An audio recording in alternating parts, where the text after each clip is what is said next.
All right, welcome to the Wrestling Banner. I'm your host, Victor Knight, for WrestlingBanner.com. All right, I have also a Wrestling Banner blog that's on WrestlingBanner.sportsblog.com. Continue to support the show, and I'll continue to expand the show. So let's get right into it. We're going to talk Payback. Payback was a pretty good show. I'll give it probably a 6 out of 10. You know, a lot of people have scored it much lower than that. I've seen some people give it 5 out of 10, or some 4 out of 10, or somewhere around there. I tend to give it 1 point up, you know, because I hate the way wrestling fans just hate on everything nowadays. So I guess I gotta be one of those people that defends the authority. And I want to say this before I even get into Payback, and I'm going into that in a minute. But the authority thing is around because people can't make up their damn mind about what they want to do, whether they want to cheer or boo. Everybody that they put in front of you damn people, you so-called wrestling marks out there, whether it be, you know, Cena or Ryback or now Roman Reigns. You people want to, it's like you people cheer for someone one week, next week you boo them. And that's the reason why the authority storyline exists. I have figured out why WWE continues with this storyline, because everyone wants the storyline to go away, but you people are the reason why the storyline even exists. You just don't know it. It's your fault because you keep booing every single wrestler that they try to make into a face or try to make the top guy.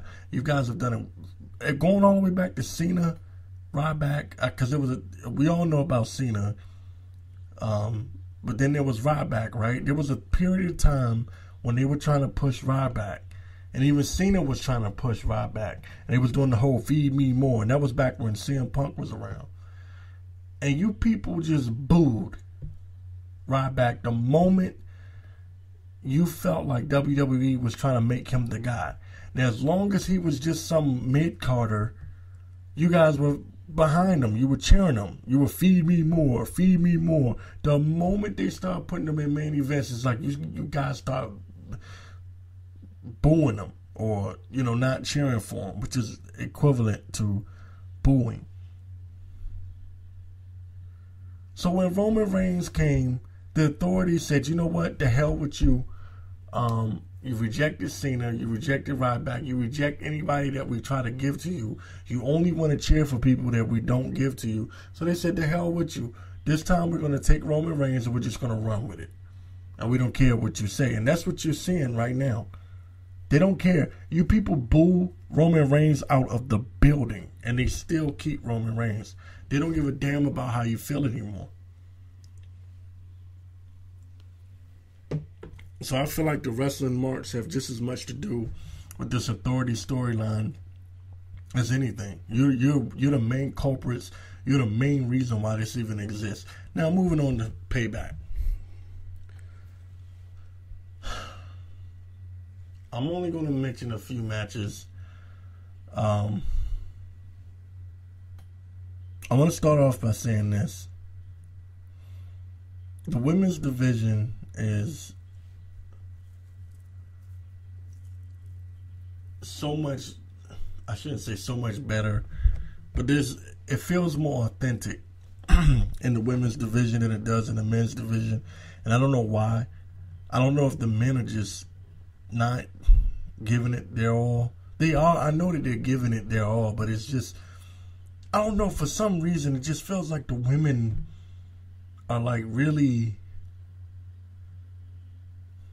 they're almost like outshining the men. And nobody wants to say it. Like, I hear people compliment the women's division, you know, but the women are really into their characters. And they have flavor. Like when I watched Charlotte was not that good when she started out. She has really grown into that heel role, and she deserves that belt. A lot of people want to say Sasha Banks. I like Sasha Banks, but Charlotte makes such a great heel, and her pops has taught her well. It's like amazing. I love her character. At first, I wasn't sure how it was going to come across. Her trying to, you know, be like her pops and, you know, be the female version of Ric Flair. But she has really grown into this character where she does little things. It's not the woo and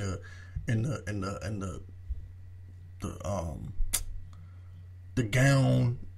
It's not that. It's not you know, I mean, the robe. It's not all that.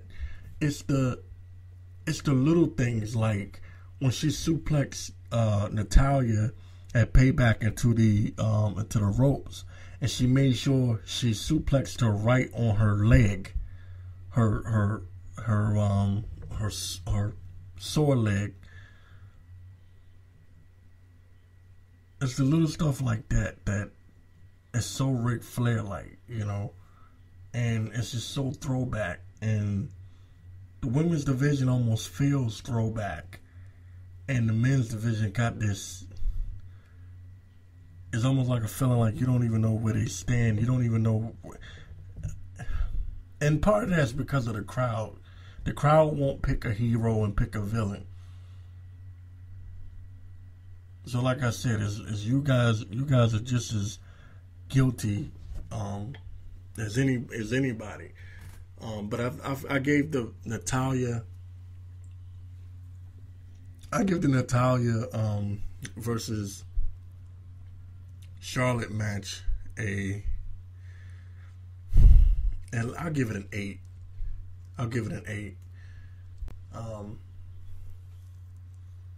I can't really find there really wasn't any weak spots for me. The entrance felt good. The audience popped when Charlotte came out. They popped when Natalya came out. Of course, they popped when Bret Hart made his appearance. And then they ended it off with the Montreal screw job, which turned into the Chicago screw job, which was kind of cool.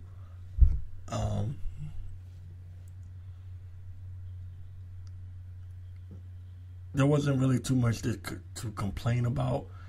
I know people like to nitpick and bitch and moan like these other podcasters do. I listen to them. I listen to all the podcasts, and they just bitch and moan and complain about this and complain about that and woo, woo, woo, woo. Look, if you don't like the damn WWE, stop watching it. You know? You're gonna bitch and moan. We don't like Roman Reigns. Stop shoving Roman Reigns on us. If you don't want to watch Roman Reigns, turn the channel when Roman Reigns come on. You know, people just bitch about everything. You know, and I bet not hear anybody bitching about the Charlotte versus Natalya matches. It was a good match. Both women put on a good show. I don't want to hear no bitching, no moaning, no complaining. It was good. They did their thing. I liked their chemistry in the ring. Natalya's a seasoned vet, and Charlotte is now in her zone. And you put them two in the ring, and they make a good match. And no, there wasn't no Sasha Banks for the title, but still, it was a good match, and we'll just leave it at that. Now, the crowd did chant, "We want Sasha," for a minute, and I was very, oh God, I hate when you people do that. So disrespectful. Why are you chanting, "We want Sasha"? Why? You know, why are you doing that? Sasha Banks is going to get her push. Probably around SummerSlam somewhere. I'm pretty sure she will get her push. You know, but the thing that killed me about you guys is the same people that are chanting, "We want Sasha." You're gonna be the same ones that turn on Sasha the moment WWE obliges you and try to make her the face. Then you're gonna say, "Well, they're trying to shove Sasha Banks on us."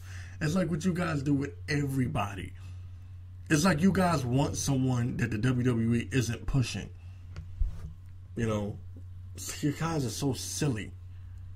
You know, it's like, you'll be like, "Oh, we want this person," but then when they give it to you, you're like, "Oh, we don't want that. They're trying to force it on us." You guys are like, and you know, no offense, but you guys are like women that don't know if she want to sleep with the guy or not. You know, it's like the dude's like, "Come on, let's go," and she's like, "Well, I'm not gonna do it if you're gonna talk to me that way." You know, that's how you guys act, man. You know, just shut the hell up. Enjoy the damn product, man. Enjoy the damn show. So I saw so many stupid comments on the live streams, and I don't know. Moving on. Y2J versus Dean Ambrose.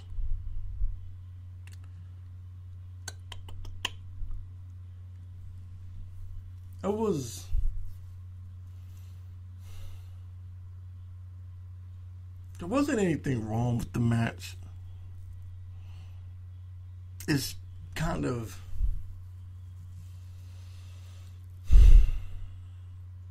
I don't even know. Maybe I give it a 7. I want to say a 6, but I feel like I might be. I'll go 6. 6 out of 10.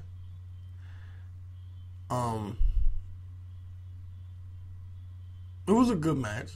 The only reason why I'm giving it a 6 and not a 7 is because I feel like the match could have been better with more of a storyline and more hype around it. I mean, this is Dean Ambrose versus Y2J, and it just didn't feel. I don't really feel the beef. I don't really feel the tension. And that's what I mean when I say, like, the women's division feels more authentic. It's like when the women are fighting, when the women are in the ring, I feel more of the heat between them. You know, it feels like they have more of a story behind what they're doing than what the men do. Maybe it's just me. You know, I don't know if it's just me or. You know, you guys, hey, email the show at vicnight129@gmail.com. That's vicnight@gmail.com. You can email the show. Start giving me your opinion. You know, and tell me what you think.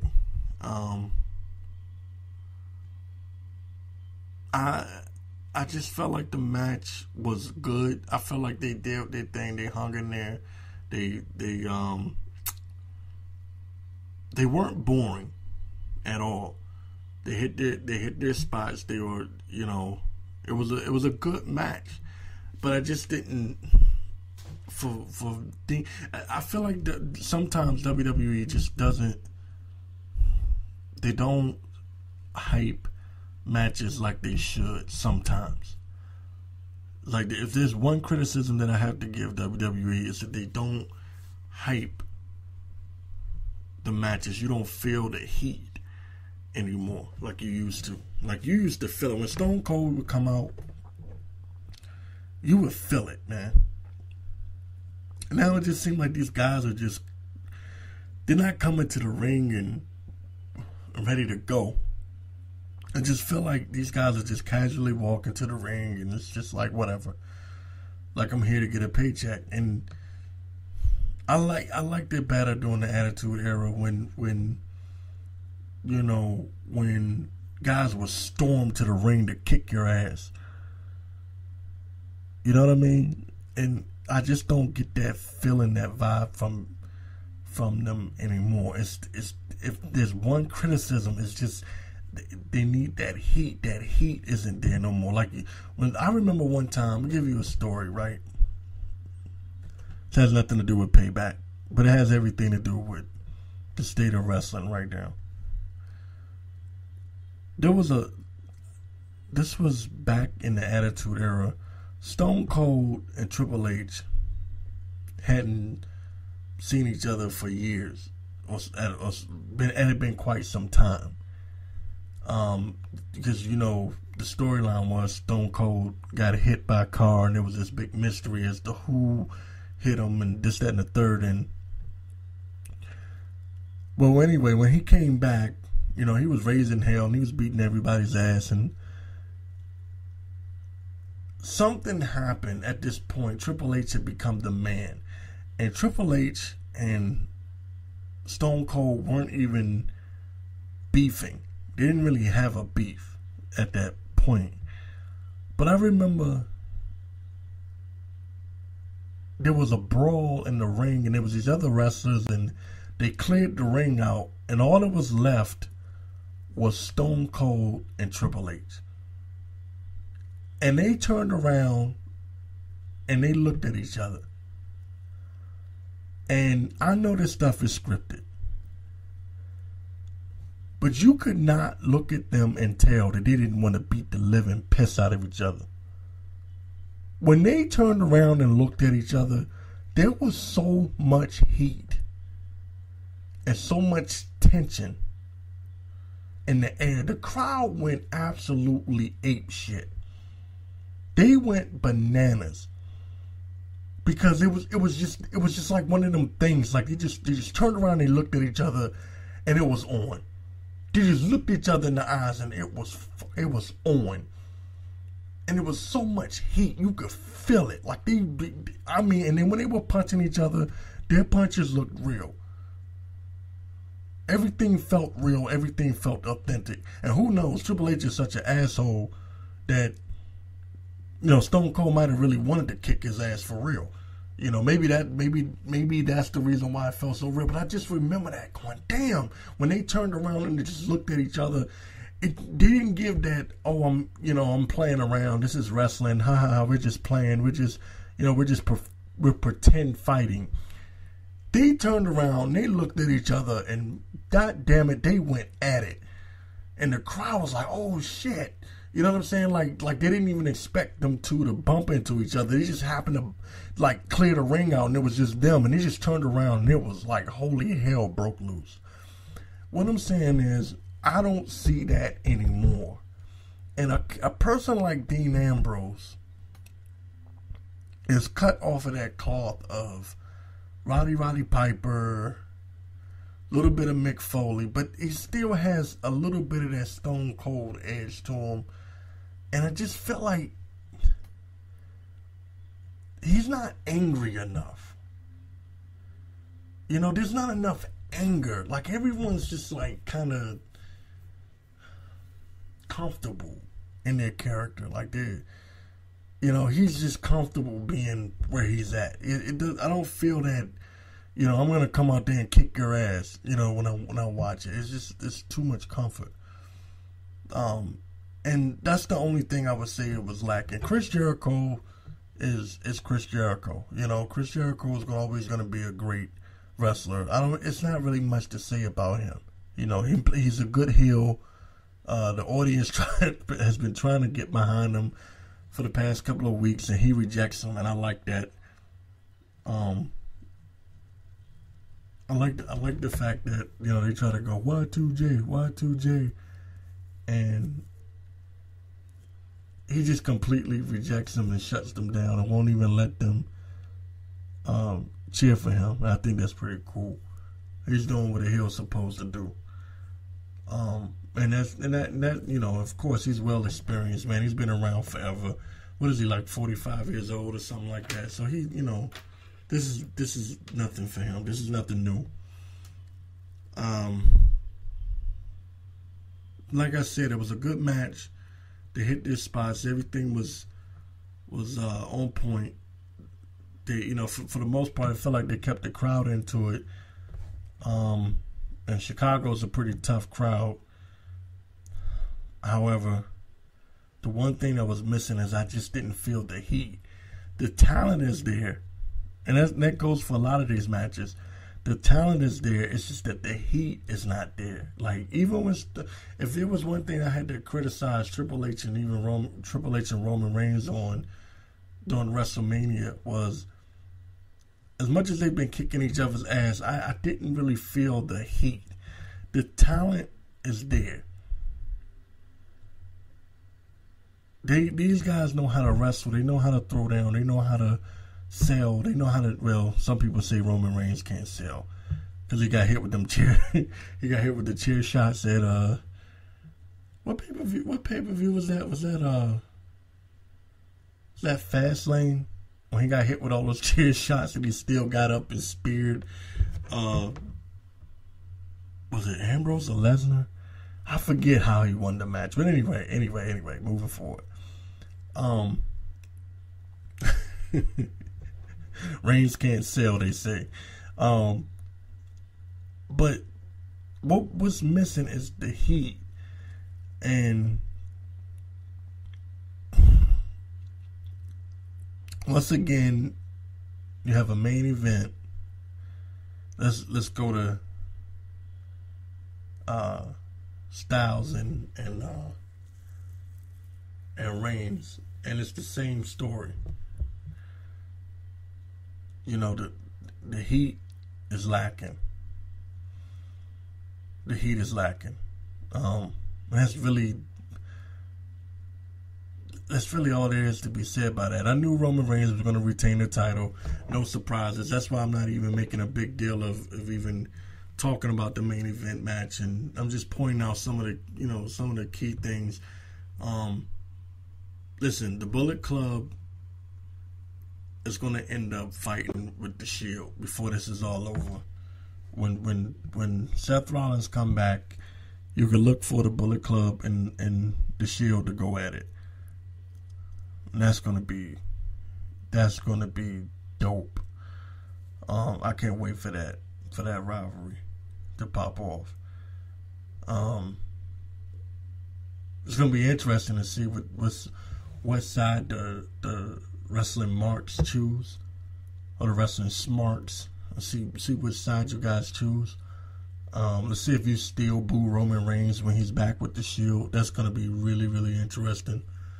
But I knew he was gonna retain the title. You know, they wasn't gonna put the belt on AJ right away like that. You know, he just came to WWE back in January. It's only April.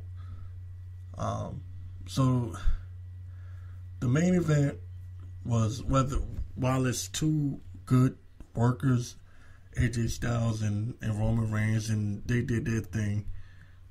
While there's two good workers, it's still, once again, the storyline is what sucks, because there's no story between Roman Reigns and AJ Styles, only for the fact that I do believe that they are preparing us for a Shield versus Bullet Club clash. Right now they're doing the Usos and the Bullet Club against the Usos and Roman Reigns, but I do believe that later on this year, probably SummerSlam, maybe even further down the road than that, it could be a good setup for Survivor Series.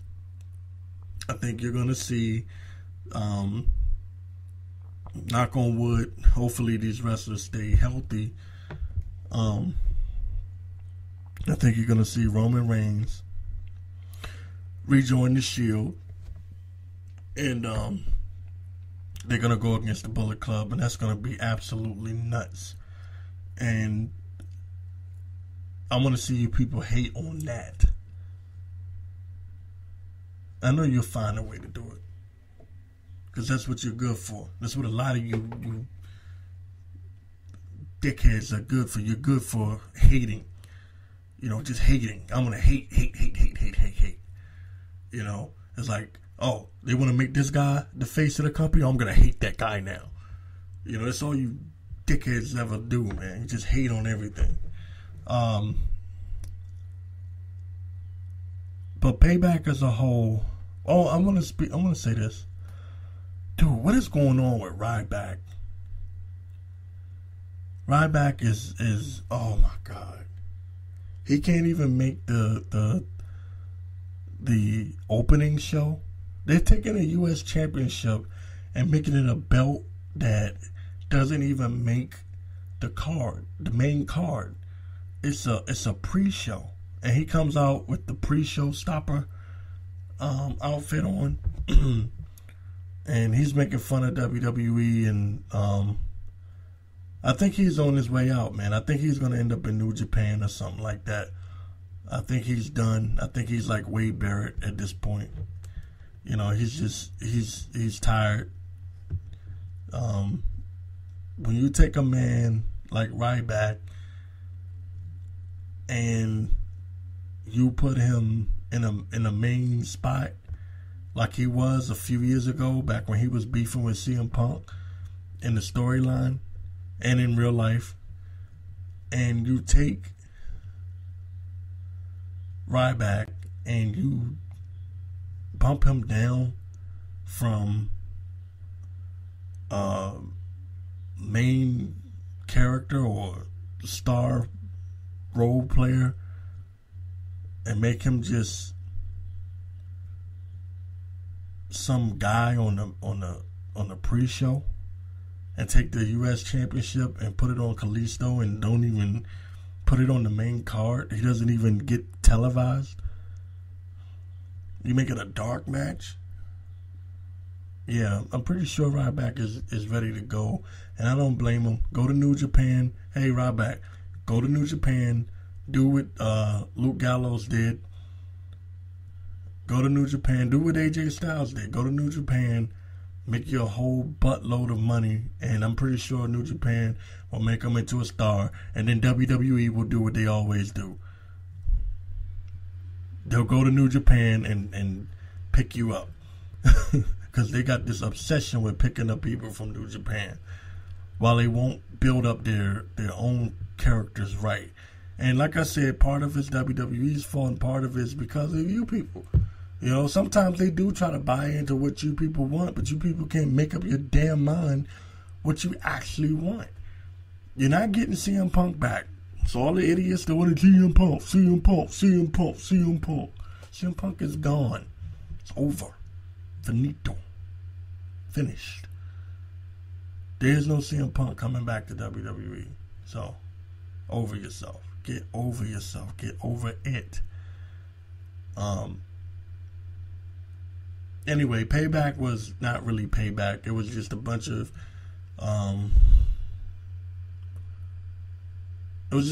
of matches thrown together, but there were quality matches, so it is above average. 6 out of 10 for me.